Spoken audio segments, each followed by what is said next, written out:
Уже вышло в 2026 году, но у нас распаковка адвент-календаря. Да, я не успела его открыть в 25-м, поэтому продолжаем.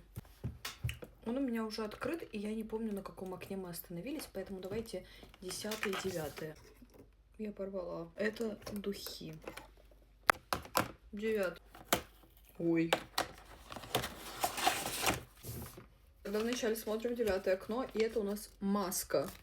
И меня смущает, что здесь нарисован мужчина.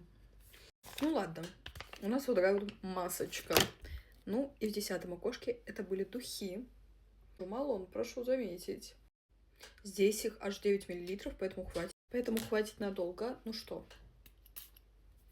Тест. Ну я прям сразу же с первых секунд чувствую древесный аромат. Он раскрывается очень интересно, то есть я буквально там каждые 3 секунды подношу и ощущаю новый аромат. Сегодняшние 2 окошка такие. За духи отдельный респект.